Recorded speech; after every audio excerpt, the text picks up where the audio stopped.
G'day. It's time to down your unders. Review and dissection of content from some of the sharpest minds in the game. Hosted by Adam Camilleri. Art of War, Down Under.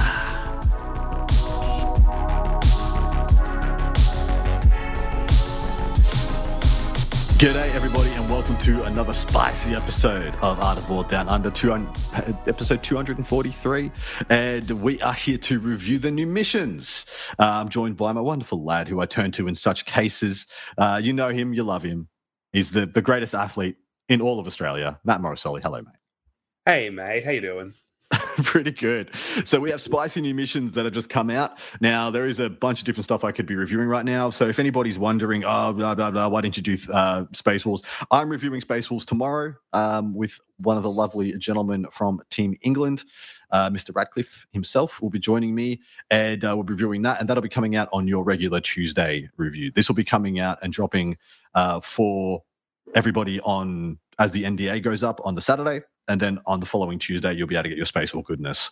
So do not complain to me. I won't read it. But this is going to be a two-part podcast, as always. Come over and join us over on Patreon to get myself and Matt Morosoli's thoughts on these new missions, who are the biggest winners and losers of what we're playing in the game right now, and what you can expect from games moving forward from here. We have a lot of thoughts, because this is quite a big shift in some ways. But first off the cuff, mate, hot takes. Give us yours. Yeah, I love new mission time, right? Because it fundamentally changes how everyone plays the game. You'll get, MFMs and data slates that come out, and it shifts some armies and it changes little things, but this changes the playing field for everyone, right? And so I think it's really cool. It's always interesting to see, which armies, which builds kind of get better and worse based on this. And I think the games are going to play very similar to how they play now. There are definitely some better changes than others in here. There are some that are less good than others. I think this is really good for singles 40k. I think this is going to make singles 40k games closer and probably more competitive and a little bit less RNG prone. I think it's pretty bad for large format teams 40k in general. I think this flattens a lot of scores, and we'll sort of talk about why that is pretty soon. Entirely agree. Sorry, you go. Like singles 40k, I think gets a lot better in this this mission pack here. Yeah, this might be the best mission pack for singles play that I've ever seen. As in especially for the new player, for the person coming up who's trying to get better at the game. I think there's a lot of agency in this pack, and we'll get to those changes when we can. But I can also tell you that I believe that a concerted effort has been made to make fixed a takeable option again. Whether that becomes a reality or not on the table, we'll have to wait and see, because I think one of the mechanics they've also added also undercuts that again, but also makes it kind of better. It's a bit of a mess. We'll talk about it when we get to it. But they have added a whole new way to play the game in asymmetric war, which we will not be talking about on this show at all, because I do not believe it will see competitive play, and I'm here to tell you what you will be playing most likely out there in your most of your pickup games, and anytime you step foot in an RTT, GT, major, etc. But we're going to be taking this down from the top. The majority of things, I have to say, the majority of things have not changed, and a lot of things that have changed is just changed in the minutia. We'll get to some of the secondary missions. You'll score different points differently for the same stuff. Like engage on all fronts, you get a point if you hold 2 table quarters, for example. You may or may not want to score that card. We will see when we discuss one of these other things. But as far as setting mission parameters, that's all the same. Mustering armies, exactly the same. Determining mission, yada, yada, yada. All those things are the same. Everything is pretty much the same. Fixed works exactly the same. Tactical mixins work exactly the same. New orders, still here, still works exactly the same. And how you can discard cards, earn more CP, and all those things remains the same. Also, declaring battle formations is the same. Reserves is the same, as is how you deploy and redeploy, determining first turn, yada, yada, yada. We then get to the first of the big things to discuss. The brand new mechanic they've added in lieu of gambits and secret missions. These things, these pseudo get back in the game mechanics that they've been trying in different modes for this entire edition, essentially. And this is the new version of it. So challenger card reads, a player becomes the challenger if at the start of the battle round they have fewer victory points than their opponent, and the difference between their victory points is 6 or more. That player remains the challenger until the end of the battle round. While you are the challenger, you draw one challenger card from a mutual challenger deck of which both players have access to. It's going to be the same deck of cards. At the start of your command phase, each challenger card presents one stratagem and one mission. You can complete the mission, or you can use the card as a stratagem. You cannot do both. Note that both players use the same deck of challenger cards, like I said. Rules cannot change the cost of stratagems on the challenger card, so they can't be affected by Vect. At the same time, you can't use something like a Voxcaster to gain a CP off these either. At the end of the turn, if you have not used a stratagem or completed the mission, discard the card. And if you have used it, discard the card. So either way, it goes away at the end of the turn. So what do you think about this, mate? How do you feel about it? All right, before we get into this, props to GW for printing 7 pages where they didn't make any changes to the rules whatsoever. That's really well done there. That's the guy working on this really put a solid day of work. He's like, yeah, boss, I've done 7 pages of the new mission deck. I'm like, he's done nothing at all. So it's really interesting, right? Because catch-up mechanics are tricky. Because if you overtune them, they present an opportunity where you actually want to sandbag as the player who's winning. Yeah. And this is specifically in singles 40k, where you only want to win by a point. Well, sometimes you don't want to go 6 points up. Sometimes if you have a choice on, a granular secondary on how many points you're about to score, and you're about to go into a new battle round, you could score 4 on engage, or 3, or whatever the max on engage is, 4 on engage and go up by 6. Or you could score 3 on engage and go up by 5 and now not give your opponent this card. Yeah, I am not a huge fan of it just because of that. I think in close games, it sort of incentivizes a little bit of sandbagging, and I'm not a big fan of that. And when we get to the cards as well, some of them are like really, really easy to complete for your points, but some of the stratagems are actually, they're a little bit game warping. Now, none of them are completely busto, but how terrible is it going to feel when you lose a game because your opponent rips the fallback shoot and charge the turn after you've tagged their Death Star, right? Correct. It's it's interesting. I appreciate what they're trying to do here. They're trying to make a granular way for you to get back into the game if you're sort of getting iced out. I think in closer games it's a bit more problematic just because of that potential sandbagging of points if you're right on that cusp of being like 6 points up. Yeah. So things I'll tell you about these cards now, even before we get to them. All the stratagems are 0 CP. So every stratagem on these cards are actually 0 CP. They don't cost you anything to do them, but they all give you either a small rerolls once to hit, once to wound equivalent like stratagem efficiency damage increase, or they give you a utility or logistical increase, like moving an extra d6 inches, yada yada yada. Like Solly said, fallback shoot and charge, stuff like that. There's one that allows you to just go through walls with stuff that couldn't go through walls. So they're all like utility logistical increases. And from a design point of view, I get that, and I actually really quite like that they're trying to do this. My problem is the 6. The VP total or difference you must be ahead to activate these for your opponent. I wish it was more. Because every single one of the cards will score you 3 points for doing it. So they are significantly better than a lot of the medial cost secondary cards you have in the deck already. So why would you score a 2 point card, or like I said, engage on all fronts, which you can get for 1 point now, when you could decide to sandbag, not score the card, cycle for a CP, go down by 6, and get a super easy 3 point card? Yep. Those are the kind of things I'm really worried to become prevalent in the game. And I'm not sure they're bad, but just logistically thinking about people having to make those decisions, those cost analysis decisions, I feel a little silly. But we'll see if that becomes the reality. All right, let's jump in. Determining the victor is exactly the same. You still score the same amount of points, guys, up to 100, 10 points of battle ready, 40 for VP, 40 for secondary missions, 54 primary.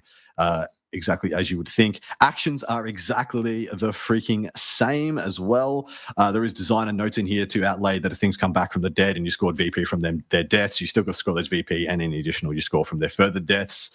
You can't score anything above the VP limit on the cards. And discarding cards, there is a new mechanic in here that says when drawn. So when you draw a card and it says when drawn, it usually says that you can choose to reshuffle or discard that card, because it's usually one of the ones that you can't score turn 1, for example, or if your opponent has no vehicles and to bring it down, for example.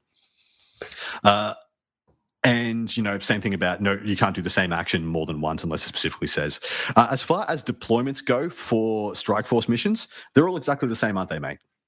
They certainly are. Yeah, there's no changes at all, and that's probably a good thing. I think Yeah. GW like to mess with this stuff sometimes, and boy, have they messed with the asymmetrical or mission deployment zones. Those things are wild, by the way. I hope I never have to play them. I hope I do. I would love to play some pickup games on the asymmetrics, but yeah, I don't believe they have a place in competitive. Mate, that's the kind of thing that someone would leak from the factory where they're printing these cards and would post on Reddit, and the entire internet would load down. The one with the circle in the middle. Oh, yeah. Geez, So I reckon you post that on Reddit, and someone's actually gonna, start a petition out the front of GW in Nottingham saying, "What is this?" Because it's wild. But for the cultured among us who play, normal 40k, it's all the same.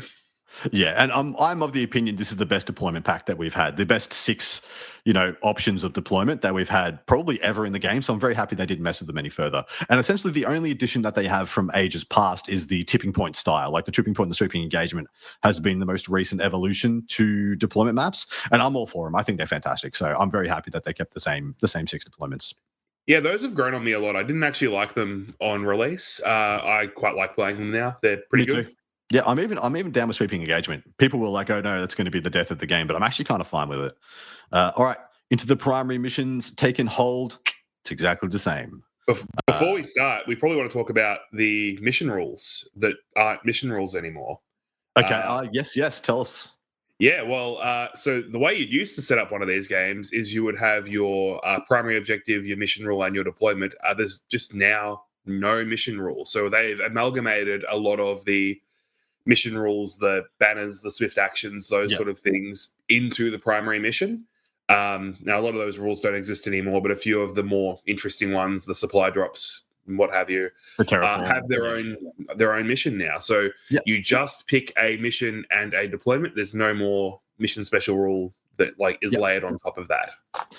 Definitely, that was a big miss by me. That should have been something I said right at the start. But yeah, I got you, mate. I'm here. Appreciate you. Papa Sol. Yeah, Taken Hold, exactly the same. Burden of Trust, not one that I have played very often. Is this changed at all, mate? No, this is still exactly the same. You still do the action to guard the objective. The other objectives are still worth 4 VP each in the Taken Hold style, and then you get the bonus 2 for guarding your objective. So this hasn't changed at all. This is completely the same. Next up, we have Linchpin, which I believe is also unchanged. Correct. Jumping down, Scorched Earth, also unchanged. Yeah, actually, seeing a theme here. Yeah. If it's not broke, don't fix it. Purge the Foe. She's the same. Kill more, hold more, all that goodness. Terraform has changed. So the way you terraform objectives is exactly the same. So each objective marker terraformed by you, yada, yada, yada. Starting your shooting phase, it's at the end, completes at the end of the turn.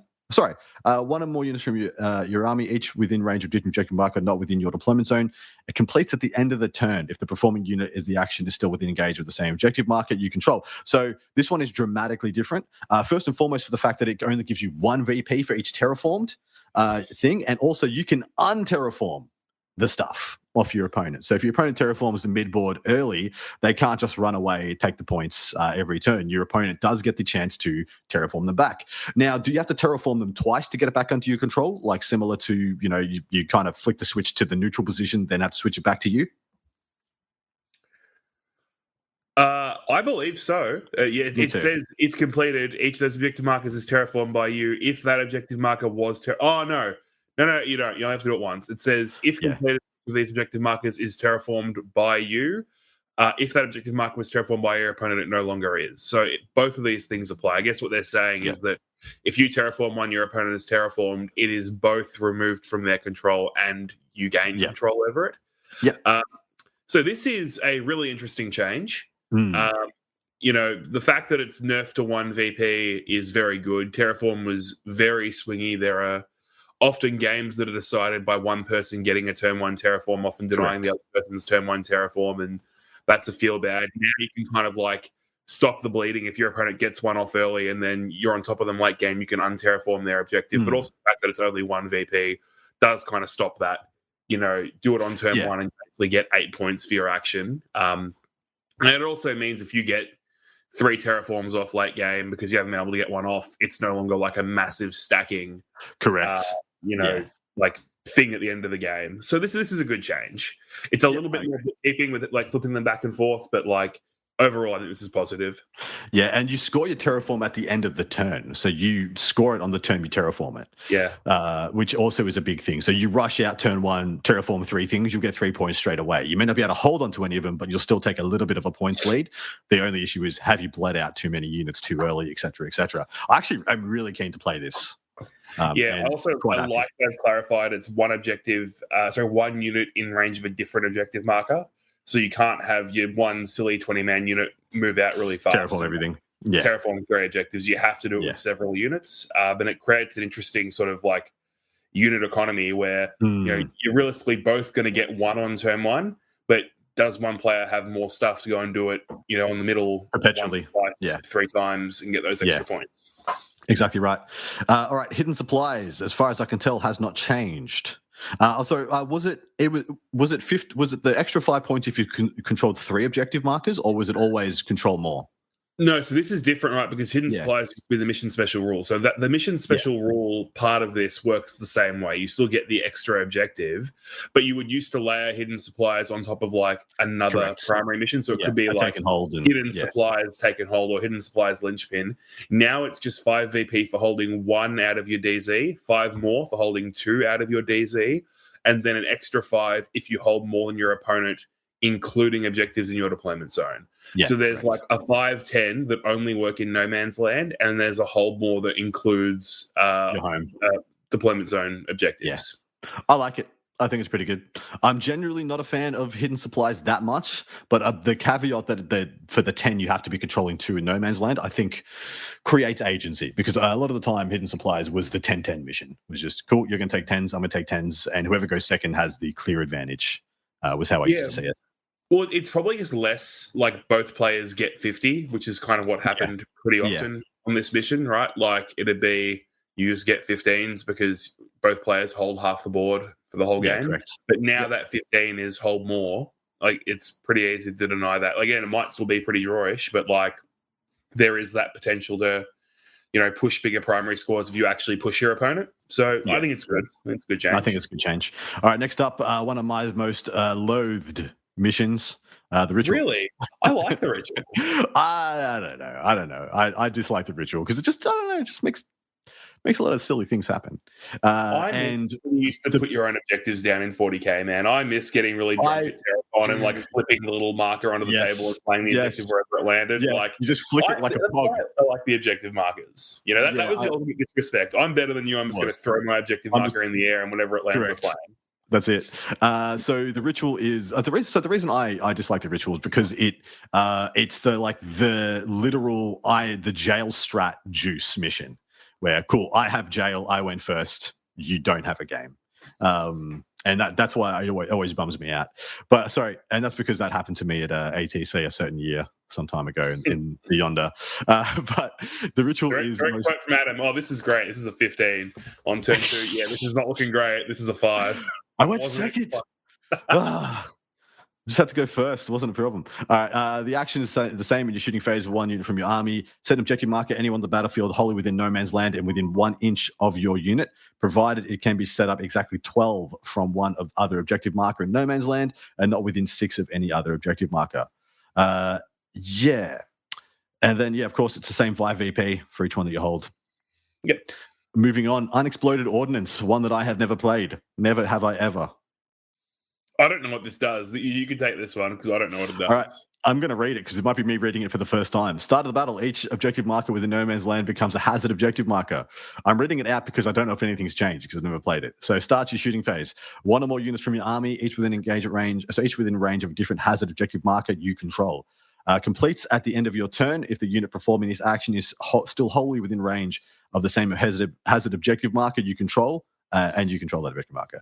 You can move each of those hazard objective markers up to 6. When doing so, that objective marker cannot end the move on top of any other objective marker or model or inside impassable terrain, parts of terrain features. So this is the servo skulls. Each player's turn, 8 VP for each hazard objective marker wholly within your opponent's deployment zone, 5 for objective markers wholly within 6 of their opponent's deployment zone, and 2 for each objective marker that is wholly within 12 of their opponent's deployment zone. So yeah, you just kick the things towards your opponent, and you get the VP. Never play this at a tournament. If you see this in the pack for a tournament, play it anyway. It'll probably be very fun, but don't expect a competitive, even contest. Yeah. Let's move on. Let's move on. Supply drop. You take this one. So supply drop is unchanged. Supply drop is the same as it was before. It's 5 VP for the 3 objectives in the middle. They become 8 once you remove the first one, and then it's 15 in the 5th battle round for the final objective marker. Yep. It's the same method of determining which ones are removed. It's entirely the same there. Yep. I do think that with the challenger cards, supply drop becomes even juicier for the bottom of turn player, as it always was. But all right, denied resources is up next. These are the asymmetric ones, which we are skipping. So that's the end of the primary missions, mate. When you add all those up and the changes, how do you feel about it? I think it's fine. I think just the fact we've removed all the mission special rules and we've streamlined the ones that actually get played into their own thing is good. Supply drops, I begrudge that we still play supply drop, but that's my most hated mission, by the way, just so you know, because that's the go second and win mission. But yeah, the fact we've moved supply drop into its own thing, so you're not playing supply drop with other stuff. We've moved the ritual into its own things. You're not playing the ritual with other rules, other primary mission scoring rather. I think it's good. I think that it's going to be easier to set up these games. So the obvious one that I know we lost banners. What else did we lose? Swift action, the one that gives you no core strats on turn 1. Smoke and mirrors. That's right. The one that goes back into reserve, which no one ever did. This is all the stuff that no one ever actually played with. I mean, the advance and do actions and the fallback or be in engagement range and do actions with battle line. So they've lost a lot of the battle line triggering stuff, the stuff that made battle line more incentivized in the previous pack in Prime Nexus. Do you think that'll be a downside overall to taking battle line units, or do you think they've just buffed battle line units enough since then that they're either good or they're not anyway? I think neither. I think it just didn't have the intended effect, right? No one was spamming battle line units just to play the one mission at their tournament that was going to have swift action, right? I kind of used to think it was adding rules bloat to the game, and this has just removed some of it. Yeah, that's fair. Mind you, when I was playing Chaos Knights and swift action came up, I was like, nice. Night players absolutely loved that mission pack. RIP all the battle line stuff. RIP banners and getting 5 banners every game with CK. Yeah. It was nice. Premium. All right. Into the secondaries. First up is engage in all fronts, which is all the same terminology that you would expect. 6 away from the center in the crosshair, but you will get 1 point if you have a presence in 2 table quarters, 2 for 3 and 4 for 4. Do you think 1 VP for 2 table quarters is a thing, or is this just a negligible, who cares, I'm probably not going to bother? So there's going to be a theme that you're going to hear very quickly here, right? And a lot of these missions have what do you want to call them? Consolation prizes. Well, that's kind of what they are. A lot of these secondaries have a way to get a couple of points out of them. I think this is just negating bad draws. This is turning the player who draws absolute garbage 3 turns in a row from getting 0s to getting 9 or something. Right? So I think this is fine.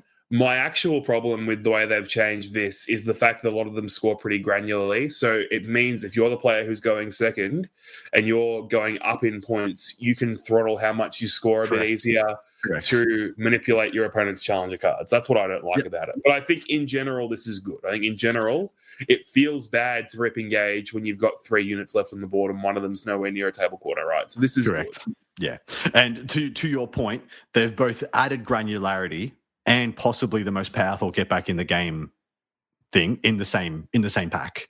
Like a whole extra floor of granularity has been added in addition to a way to get a bunch of extra points for not doing so well in the game. So I don't know, these 2 things may cause a blowout effect. All right, we have storm hostile objectives. This has a when drawn added. This is the first one, the when drawns, which simply means if it's the first battle round, you can choose to draw a new secondary card and shuffle this one back in. Just an example of what the when drawns and what they were meaning.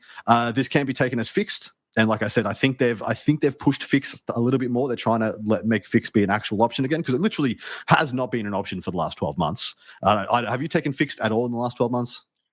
No, I don't think so. I haven't taken it once. But it's exactly the same. Control one or more objective markers that were controlled by your opponent for 4 VP. And then so that's the end of any battle round. And second battle round onwards, your opponent did not control any objective markers at the start of their turn, and you control one objective marker you did not control. So pretty much the same. Behind enemy lines, mate, take it away. Yeah, no worries. So this one is still unchanged. It does have the same when drawn clause. You can shuffle it in the back of your deck if it's battle round 1. And it is 3 VP for 1 unit or 4 VP for 2 units. So the same as it is now, it is also a fixed option. Yep, beautiful. Assassination is up next, also a fixed option. This card is active while using fixed. So you get each time an enemy character model with a wounds characteristic of 4 or higher is destroyed, you get 4 VP. And for less than 4 is 3 VP. And then for non-fixed, it's just 5 for any character that was destroyed.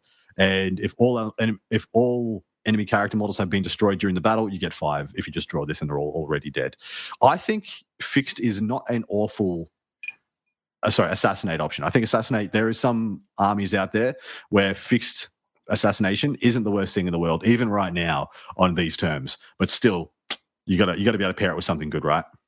That's it, man. Like Awakened Dynasty doesn't want to play against fixed assassinate, and No. I guess like Cull, I guess that's pretty good into the Warriors. I don't know, something like that. I don't know. There's going to be some good secondary to go into that, but yeah, like this is fine. I think the fact they've nerfed it on the small characters is good. It feels really bad. Me too. When like your random 2-wound idiot, your warlock or whatever, gets blacked. Your opponent has assassinate. Like obviously that still happens to tactical here, but if your opponent takes fix, you don't feel too bad about playing with that unit. It's only 3 points. Well, and essentially like guard are the only thing that I can think of. Oh yeah, guard are the only thing I think of that will have like multiple 3-wound characters in the game. Like, Eldar can, right? Like some Eldar builds can have multiple warlocks. But I thought warlocks weren't characters anymore. Or is that just a warlock on black that isn't a character anymore? No, they still... do they not? I don't know. Maybe they don't. I don't play Eldar. Fair enough. All right, moving on. Cleanse is now also a fixed option, which I think is quite interesting. Tell us the story. Hasn't Cleanse been fixed before? I remember vividly taking Cleanse against... I think they took away fixed from Cleanse. Oh, okay. Yeah. If they didn't, then and I have not been taking fixed Cleanse because I'm a mook, so be it. I played fixed Cleanse against Quinton Zeldar at WTC singles with Chaos Knights, and he proceeded to table me in 3 turns. That was pretty cool. All right. Cleanse is functionally the same. The way you score this, you do an action on an objective. It does say 1 or more units from your army within range of an objective marker that's not within your deployment zone. It doesn't say anything about 1 unit not doing multiple, so you can still multi-cleanse unless I'm missing something here. 1 of these is worth 2, and 2 or more objectives are 4 for fixed and 5 VP for tactical. Yep. So there is just to clear something up that always comes up with Cleanse, you can start it when you don't control it, as long as you have control over it at the end of the turn. So it doesn't say anything about starting the action with the objective under your control, so you can just walk on and start it before you shoot it, because naturally you haven't had a chance to clear anything off an objective. It's your shooting phase. So you can start it, or you can shoot them, see if they die, and then cleanse with a secondary unit. So you can chuck on 2 units onto an objective. One of them shoots and grenades and does all that things. And if they die, the other one gets to cleanse, or maybe they have to shoot as well and clear them off. It does specifically say like the only check for whether or not you control it is when the objective the secondary action completes. Yeah, correct. Do you think it's a relatively decent option for fixed? I think it's okay. Look. The problem is in some deployments, it's very hard to multi-cleanse, right? You really want to be able to multi-cleanse to make this work, because of the fact you've got to do that action for 5 turns to get your 20 on your fixed secondary is hard. So for armies like, I don't know, like Drakari, Eldari, for example, like they've got lots of like crappy small units with high OC to throw away. It's not too bad. For other armies, it's probably not a great option. Yep. Tend to agree. Established Locus is up next. Still start your shooting phase. So your shooting phase, 1 unit from your army. Complete at the end of the turn. That unit is within your opponent's deployment zone or within 6 of the center of the battlefield. And of course, you establish a locus, 2 points. for the middle of the board, and 4 points for your opponent's DZ, and it is fixed still. So yeah, no change. Unchanged. Bring it down, mate. Yes, this one is a little bit different. So you get to discard this, obviously, if there's no monsters or vehicles when you draw that, same as you do now. Now, while the card is active, if you're using fixed, you get 2 VP for every monster or vehicle that's destroyed. It's +2 if the unit was 15 plus wounds, +2 again if it was 20 plus wounds. So it's a total of 6 there. The difference here is that if you draw this in tactical, it is just straight 4 VP for destroying 1 monster or vehicle, no wound count, nothing like that. You can't go and kill 4 Land Raiders and score 20 points. It is like you get 4 points. They've destroyed the ceiling on this as a tactical card. Thank God. Probably the best change in here. This one and Cull. It is so tilting when you've got 4 rhinos running around on 3 wounds each, and your opponent rips Bring It Down, and they just get to cash in. Correct. It's actually unfair, and this is a good way to fix that. I wish it was 5 instead of 4, but yeah, I'm totally down with them cutting off the ridiculousness that we saw in some games. And how do you feel about the fixed portion? Oh, that's essentially what it is now, right? It's essentially the same. Yeah. I think it's fine. I think this, if you were going to play fixed and your opponent had a load of vehicles that gave up, like, I don't know, you'd want them to have 28-ish points worth of vehicles to take it, probably. Correct. You're talking about quite a lot. Maybe it isn't enough points. Maybe it should start at 3. I'm not sure. Hard to say, because, like, you got to think about it. There's not a lot of armies where you're going to max. You're actually unlikely to max this into, like, 13 War Dogs, which is silly. Correct. Yeah, because you have to. Yeah, exactly right. Because they're each is only worth 2 points, so that's 26 on 13, and that's assuming you table them. So if you only get half of them, that's 14 points. You kind of done messed up there. That's 3 decent cards would have scored you more points. Of course, you have the advantage of, like, not needing to worry about doing actions and things like that. You kind of go ham and try and kill them. But I think if the obvious best place to take it, like the obvious thing that jumps to my mind is 13 War Dogs. If you're not maxing it against that, it probably means it's not tuned enough to take as fixed. Yeah, correct. All right, Cull the Horde's up next. Of course, you can, when drawn, recycle it if there are no units in your opponent's army that meet the following conditions. So for fixed, each time an enemy infantry unit with a starting strength of 13, including attached units, is destroyed. So 13 or more, you get 5 VP. And any battle round, if end of either player's turn, tongue-tied, 1 or more enemy units with a starting strength of 13. It's exactly the same. It's exactly the same as fixed or for tactical. 5 points if you kill something with a starting strength of 13 or more. So actually pretty reasonable. It's not the same, because for fixed it's every time you do it, and for tactical it's only for 1. So again, you can't, like, your opponent can't push 30 chosen at you and then you turn around and kill 30 chosen and get 15 points. You just get the 5. That's right. But yes, the like starting count, like the qualifier for the units that are eligible, is the same. And it's 13, including attached units. It's going to come up way more often. Like, there are a lot more units that will qualify for this. Yep. And I don't mind it as a fixed option, but you'll know it'll be face up as shit when it's worth taking. All right, no prizz. Yeah, so no prizz, I believe. No, so it is slightly different. So no prisoners is a fixed option, which is very interesting. You get 2 VP when you're playing fixed for every time a character bodyguard unit or non-character unit is destroyed. So basically, all this means is that every time you destroy an attached unit, you don't double dip on the points. Correct. There's, like, no way to get, like, multiple for this like you could before. However, if you get this in tactical, you get 2 VP up to 5 per unit destroyed. There's none of the bodyguard and non-character clause there. So if you go and you kill 10 chosen with a Chaos Lord and a Master of Executions in there, you get the 5 VP. If you do that as a fixed option, you just get 2. Yep. And now it's interesting that you can couple no prizz with Bring It Down, right? Yeah, or Cull, interestingly. It does depend on the army. No prizz into, like, the mega MSU Drakari feels pretty good. You're going to kill 10 things. Correct. there are a lot of armies that will give you a good score for no priz. Yeah, and no priz being fixed is one of probably the most significant cases for fixed in this pack. Yeah, I think this is a really good default, and especially in missions like these where you are incentivized to push things out and to like go and screen, to go and do actions on objectives as per like mission rules and things like that. I think no priz fixed will be. I don't know if common is correct, but I still think we're going to play more tactical than fixed. But I think this will be a common second choice. Yep, I agree. All right, next up is Secure No Man's Land, which is not a fixed option. In fact, I think we are at the end of the fixed. Yeah, we are. This is unchanged. You control 1 or more objective markers in No Man's Land for 2 VP. You control 2 or more objective markers in No Man's Land for 5 VP. Pretty much the same as it was. Still a good one. Fantastic. This next one, Mark for Death, is quite different. So take it away, mate.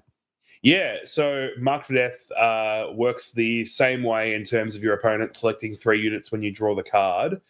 However, you also get to select 1 unit. So let's just say I draw Mark for Death and Adam and I are playing a game. Adam's like, lol, these cultists in the backfield, this character who's a lone op you're never going to touch, and like this Land Raider. Things you can't kill. And I'm like, well, hey, I like the look of those scouts that are right next to me. If I don't kill one of the units that Adam has marked, I can instead kill the unit that I've marked and score 2 VP instead. Yeah. If I kill one of the units that Adam marks, I still get the 5. So again, this is one of those like score flattening mechanics here, where instead of the draw being dead, you can just cash out 2 points instead of going for the 5. Mark for Death was the biggest win more in the game that I found. Only the player in like pole position, the player who was already doing well, had agency to score on Mark for Death. It was so rarely the player who was like under the thumb had ever had a freaking chance to do Mark for Death. So I'm hugely in favor of this, but I still don't think this is a great card. Yep. That's Defense Stronghold is exactly the diggity same. Yep. Yeah, exactly it is. Yep. Recovering arms. Cool. Take it away. Recover assets. When drawn, if you're playing an incursion mission or if there are fewer than 3 units from your army on the battlefield, you can discard and draw a new secondary. Fewer than 3 is interesting because you only need 2 units to do this secondary. It is interesting, yeah. So I guess like you're probably getting your cheeks clapped, honestly, if you're down to 2 units. So maybe it doesn't matter too much. This works the same as it currently does. So you need to do an action with a unit in the 3 different zones. So your DZ, opponent's DZ, and No Man's Land. It does complete at the end of your turn now, though. Sorry, so like instead of having to wait through, it does complete at the end of the turn. And it's 3 VP for 2 units or 5 VP for the full 3 units. I like this change a lot. As far as I was concerned, recover assets was a thing you did turn 1 or turn 5 only in the previous pack. So I like this change. It's actually a viable card for all turns of the game. It's pretty sad. I love killing one of the units someone's recovering with and making you keep the card. It's like my favorite thing to do. It was pretty sad. Yeah. Oh no, my heart bleeds. Area Denial is 2 and 5 VP. So 1 units from your army, excluding aircraft, things that are battle shocked, are within 3 of the center of the battlefield, and there are no enemy units within 3, or 3 and 6 for the 5, which is pretty much unchanged. Sabotage. Sorry, my thing was loading a little bit slowly there. I believe this is completely unchanged. Sabotage, and you are not in your opponent's DZ for 3 points, and Sab in your opponent's deployment zone for 6. And this one is still the end of your opponent's next turn. So this one is completely unchanged. Overwhelming Force, whilst it's active, each enemy unit used that started the turn within range of an objective marker that is destroyed, you get 3 VP up to 5. Destroyed leader and bodyguard units count separately for the purpose of scoring the secondary mission, providing that detached unit started the turn within range of the objective marker. So you can start the character in the unit and not the unit on the objective, and they won't get to 5 by killing both the character and the unit. Is that not? I think it says that they do count. Destroyed leader and bodyguard unit counts separately for the purpose of scoring the secondary mission, provided the attached unit started the turn within range of an objective marker. So you just put the character in the unit on the objective marker, who's the last one that has to die anyway, and keep the 5 scouts off the objective marker. No, but it And says then- provided the attached unit started in the turn in range of the objective. Oh, because it's sorry. I'm reading. I was reading think that it's as saying they do count. They do. Yeah. You're absolutely right. Because they're an attached unit when you combine the characters with the bodyguard. Yeah. My bad. Props to I forgot. Props to GW for putting a designer's note in there that causes more confusion than the actual rule does. two men discussion to figure it out. All right, next up. We have Extend Battle Lines, and that is the same. Extend is currently, or is Extend 5 currently? No, I think Maybe it's 4. it is 5. Oh, yeah, it's 4 for your DZ and then 1 in No Man's Land. Freest free points in the game. Absolutely is. Tempting Target is up next. This is It's an back. interesting one. It is back again. So when drawn, your opponent must select one objective marker in No Man's Land to be your Tempting Target objective marker. At the end of any player's turn, you control your Tempting Target objective marker, you get 5 VP. I like this one. I think it's fun. Yeah, I think it's good. I think it's very interactive. I like being able to tell my opponent to come get the objective they want to least get. I think it's anything like this is good because it's just interactive. I think it could almost be a 6-pointer. Like almost could be a 6-pointer, but it can't. because some armies are too easy. Yeah, some armies are auto points. Yeah, that's it. And like you can get it on turn 1 as well, and like sometimes you can just get to any of the 3 on turn 1. Yeah. The second of the the brand new secondaries, mate. Well, Tempting Target's not brand new. Tempting Target had a little, hot girl summer in Miami, and she's back. Like everyone loves Tempting Target. Display of Might is new. It is new though. So if you draw Display of Might on the first turn, you get to shuffle it back into your deck. You don't get to, you have to. And you score Display of Might if there are more units from your army wholly in No Man's Land than your opponent. So this is just jam as much stuff into No Man's Land as you can. Again, this play is really in favor of like the Dracaris and the Orcs and the MSU armies, right? Anyone who can like pop like 2 single characters out of a transport and like count that as 3 units. It's pretty easy to do, but it does push you closer to your opponent. So there are some downsides. I wish it was not units. I wish it was like OC or something. Because like units is terrible. I know. But see, they're both terrible. They're both terrible. But units is just like heavily favored MSU. OC would heavily favor Necrons. But yeah, the metallic boys. That's it. They're both bad. I would have preferred OC over.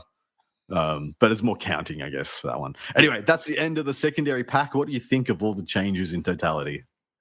So for the most part, they're good. There is, like I said, there's a lot of score flattening going on. There's a lot of like the all or nothing secondaries being given smaller increments so you can score more points, and there's like a bit more granularity there to score things. Like Engage scoring a point for 2 corners is a bit of a crime. Like you deploy in 2 corners of the board every game. Like you do. It's a little bit of a crime. You get to do literally nothing. I guess it's marginally less free than Extend, but like for the most part, it's probably good for singles 40k. There's less bad draw. Can't play the game feels like I played a game recently where I just didn't score a card for 3 turns. I just kept drawing cards that I couldn't score. I kept cycling. Yep. I cycled twice and I was just getting cards I couldn't score. There's less of that that's going to happen now. At least you're going to score some points. Yep. And that's the way the game's been moving for some time. And this is just another iteration on that. I think it's even closer. All right. Into the Challenger cards, which is going to be the most dramatic change I think we're going to see in this pack. The first up is the 2-pack of Force of Breach, which is the stratagem portion of this card. It is, of course, like I said, they're all 0 CP, so we don't need to say that again, but it's in your movement phase. 1 unit from your army that has not been selected to move this phase. Into the end of the phase, each time your unit makes a normal advance or advance move, it can move horizontally through models and terrain features. So 0 CP, go through that wall with your Dawn. Pretty freaking good, no matter what detachment you are in. And then the scoring points portion of this is secure extraction zone, which is an action. Jeez, tongue-tied today. I don't know what's going on. It happens in your shooting phase. 1 unit from your army that is not within your deployment zone and is wholly within 9 of 1 or more battlefield edges, you immediately get 3 VP. So this is baby. So that you will note that, guys, that they did get rid of containment. I think that is a good call. Containment was the just easiest 6 points you ever got when you were in a winning position. So this is the baby containment now. So literally just give up a unit's shooting that's within 9 of a table edge and you get 3 VP. Or you can choose to go through a freaking wall for free. This is a good card. Yeah, so the strats are going to seem really good for free. What you've got to remember is that there's practically no way for an opponent to get a card on turn 2. And there is you're very unlikely to really start getting these cards until turn 4 and turn 5. However, there are some situations where you will get them on turn 3. There are 9 cards in the deck. They're shared between you and your opponent. There are going to be times where, this sounds busted. I can just move a Dawn through a wall for free. Well, it's a 1 in 9 that you draw that, and you're probably only going to get to draw 2 or 3 of these cards. And if the catch-up is successful on turn 2, you might not draw one on turn 3. Correct. So it's, you are very unlikely to get the card that you need when you need it, when it's going to provide, the strat's going to provide more impact than just banking your 3 points. I think that's really important to sort of to put out there, because when you think about the likelihood of getting any given card in any situation, it's very low. Yeah, well, I'm of the opinion it's a get back in the game mechanic, stylistically and game, theory point of view is you should be planning to score the points of each one of these cards and then look at the strat and then be like, well, because all the points are nearly free to do. Yeah. all these points are pretty much free, but then you should be like, okay, so I can have 3 free points, or does this strat dramatically change the game in my favor? And that's what I'm going to look at when I'm drawing these cards. What's the next one, brother? Yeah, so the stratagem portion of this one is basically just a grenade. It's a unit from your army that's not within engagement range of one or more enemy units. Pick a unit, an enemy unit that's not within engagement range that is within 6 of this unit. Roll 6 dice, and every 4 up is immortal. There's no can't have shot or can't advance caveat. There's no can't have fallen back caveat. It's basically better grenades. Yep. And the challenge mission is that 1 or more enemy models from 2 or more different units were destroyed this turn. That's right. You kill 1 grot from 2 different units, you get 3 points. Yep, free. Look, I will say, kind of shit against knights. It is kind of trash against knights. Can you? Well, they're just the challenger cards are just going to become too unreliable, mate. We're going to have a cycle mechanic in for the challenger cards. Oh, it's it. Yeah. 1 CP redraw the challenger card. Yep. So where this is kind of nuts is that when I add up the fact that this is a 0 CP free grenade, and then like Kazakh can come out of a infinite moving Taurox with a melter mine and a 1 CP grenade, and then a free grenade, and you're just like, 12 mortals, take it or leave it. That's what you get. I haven't even shot the unit. I haven't even shot the unit yet. Yeah, then the Taurox tank trucks. All right. Next one up, burst of speed is the strat. It's end of your shooting phase. 1 unit from your army, excluding units that have made a move this phase. So this is the shooting phase. So you can't shoot and scoot, then scoot again. Your unit can make a normal move of up to D6 and cannot move again this phase. So you don't use this on the army that has fire and fade, on the unit that's going to fire and fade, or you can use this instead. The forbidden shoot and scoot. Yeah, there shall be no. But of course, this works from reserve. So it's end of your shooting phase. So you can come on 9 inches away from your opponent, walk in an extra D6. So this is essentially a 3D6 charge from reserve if you draw it on the right turn. That's correct. It does say you can't move again this phase, but it doesn't say anything about, the following phase. The shooting phase ain't the charge phase. And the free points portion, models in 2 or more units from your army made 1 or more attacks against the same enemy unit this turn, and models in the enemy unit lost 1 or more wounds as a result of any of those attacks. Essentially, if 2 units in the game activate into 1 unit, something dies. That's just the game we play, unless it's like Gretchen shooting Deathwing Knights. And even then, you might just get a freaking wound in. For 3 VP. It's free points. Free freaking points. I do think this is one of the ones where the stratagem might be better than the points. Well, the stratagem might get you 5 points on flipping a primary, or deny 5 points on flipping a primary, which is better than 3. That's it, right? You have to think about it in that, that frame of mind, less so than just banking your points. Like, you can use that to get a reserve charge that really matters, right? Yep. And then go and deny some primary points and get some some damage off on your opponents. This one I think is probably the best, in my opinion, like best stratagem of the lot. Yep, I think it's pretty high. Take it away. All right, so the challenger stratagem for this one is the shooting or fight phase. Just pick a unit that hasn't shot or fought, and you get to reroll hits and wounds of 1 for the phase, which is okay. And the action is 1 unit from your army that is 15 inches away from all other units in your army does an action, and you score 3 VP. So 1 dude at the back of the board stands on his own, like, a sad guy, and scores you 3 VP. Where this is funny, I've realized this is funny in Custodes, who just have such throttled access to rerolls. Like, this 0 CP strat is actually kind of nuts. It's not bad, actually. No, it's actually not bad at all. All right. Next one, pivotal moment, is the stratagem portion. It's in your movement phase, 1 unit from your army. And to the end of the turn, your unit is able to shoot, declare a charge in turn, which advanced or fell back. Now, I'm of the opinion this is the best one, because it's 0 CP, advance and shoot, or advance and charge, fall back and shoot, fall back and charge. You just become a Dread Knight for 0 CP. This is kind of nuts.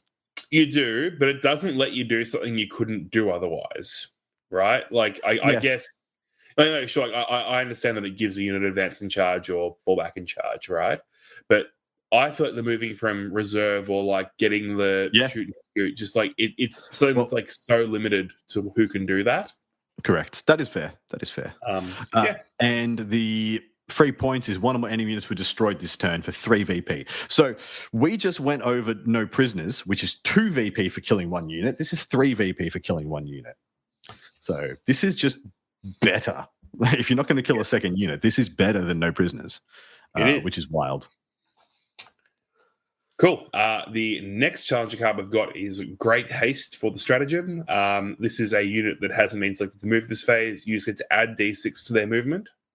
It's not an advance. Yeah, it is not an advance. It's you can advance and Great Haste. It's true. Yeah, or you can Great Haste and do an action, or Great Haste and get to that Storm hostile, or Great Haste and still charge. I think this is a very good one as well. It's the forbidden double advance. Unlocking all of the forbidden tech today. You are. Yeah, forbidden solely. Hey, bro, I heard you like advances, so I put an advance in your advance so you can advance while you advance. That's the thing. Yeah. Cool. And this is probably the hardest challenger card for the mission. You have to get a unit in your opponent's deployment zone. So it's baby behind enemy lines for 3 points. Obviously, it does stack with behind. This one is probably the one you're least likely to actually pull off. Yeah, correct. You're much more likely, if you draw this one, to just go for the extra D6 move. Yep. All right. Next up is strategic retreat. At the start of your shooting phase, 1 unit from your army that isn't a monster or vehicle that is not within engagement range of 1 or more enemy units. Remove your unit from the battlefield and place it into strat reserve. So 0 CP, uppy downy. That's good. Of course, it'll be the next turn you come back in. And then the scoring points is for each of the following areas. 1 or more units from your army get to do this thingamabob wholly within that area. Your deployment zone, 6 of the center of the battlefield, no man's land, your opponent's deployment zone. You score 1 VP per of those things that you have a unit in, up to 3 VP. So just have a unit in your DZ. Oh, you haven't been tabled? Here's a point. You're holding your expansion? Here's another point. You're holding the middle and not your expansion. Yeah, well, that's a point too. And if you're in it, it's just 3 points. It's pretty good. It's minimum 2. As far as I'm concerned, it's a minimum 2 if you haven't been tabled. The secret tech here is that you can have a unit within 6 of the center and also in no man's land. Correct. So you only need that one and then something in your deployment zone. So you can do it with 2 units. Yep. Yeah. Cool. The next one, we got the challenger card for the stratagem is All In. So this is 1 unit from your army that hasn't been selected to fight in the fight phase. You get to pile in and consolidate 6. Big. It does not need to end closer to the closest enemy model, provided it ends as close as possible to the closest enemy unit. So it lets you slightly break the rules of pile in and consolidate. It doesn't let you completely break the rules, so you still have to end as close as possible to the closest enemy unit. This is the funniest. I find this the funniest of the points getting ones. Well, the points getting part of this is one enemy unit that's more than 18 away from all enemy units if you score 3 VP. I just want to go back to the piling console thing, though, because Emperor's Children have +3 piling console. They do. So they can pile in 9. Very cool. Yes, because they have +3, not make it 6. Because this is make it 6, and then you get the +3. That's right. So I think it's only a console, but yeah, console 9. Very, very cool. Yeah, do an action 18 inches away from all enemy units. It's just so funny. Yeah, so funny. All right, last one is Harbored Power for the strat. Your shooting phase or your fight phase, one unit from your army hasn't been selected to shoot or fight till the end of the phase. Weapons equipped by models in your unit have hazardous, but get your choice of lethal or sustained. So essentially like a mini pact from the CSM. It's not bad, but you'll know when it's good. Like, actually very good on Marines who can just like get lethal or sustained against an oath target in addition to full rerolls and +1 to wound. So that's quite cute. And then the points portion is for each objective marker you control, you get a VP up to 3 VP. Lol. Yeah. Lollity. Relatively free. It is relatively free. So that is the end of the Challenger cards, and actually going to be the end of the things we're going to review, because the next up is the twists, which I don't believe will be relevant for us out there, unless you've had a look at them and you think they're good in some way. I will put it out there, though. I love that there's a twist called Ruinscape. It's pretty good. RuneScape, yeah. The second one is called Ruinscape. I'm just saying, it's my favorite twist. You know. Well, this is where Baroque, right? Like. Well, this is where the all the battle line stuff ended up. So advancing does not. So Martial Pride is advancing does not make battle line ineligible to start actions, etc., etc. So that's where all that stuff ended up. But I do not believe they're going to make it into the matched play portions that we end up playing. So that is going to finish us up for this pack. My dude, we are finished. It's time to give people what we think about it. So out of 10, you as a player, very competitive player, very good player, how do you rate this? Compared to others or just on its own? Compared to the others we played in 10th edition. It's probably like a 5. I think it's pretty mid by comparison. I think Prior Nexus is a really good rule set. So this is pretty middle of the board. Yeah, I'm kind of the feeling that they've made the get back in mechanic too good. I think some of the words that have been thrown around are being like, are they saying it's not okay to lose and that everyone needs to have a 1-point game at all times and everything should be a draw? But I don't think that is going to be the case for singles play. I am very worried about teams play if this gets fully adopted, the world over, and how we deal with that. I think if we do adopt the Challenger cards, which I kind of feel like we did Gambits and Secret Missions, so we probably have to, things will have to change in how we score team events. But I think this is going to be a very fun, very competitive way to play the game. And I'm not as doom and gloom about it. So I'm going to give it like a 7 or an 8 out of 10. I'm quite happy with it. I think it's pretty good. Yeah, I don't think I'm doom and gloom, to be fair. I just think it's, middle of the pack, right? I think that Prior Nexus is a really good set of rules. I think this is a step backwards in that the catch-up mechanic does really flatten differentials. And the way they've kind of like removed mission special rules, again, kind of like makes things a little bit more bland. Now, that's not always a bad thing, right? It's just, I think it's kind of mid. I think the game's going to I think you're going to play the game and the game's going to feel very similar to how they feel now. Yeah.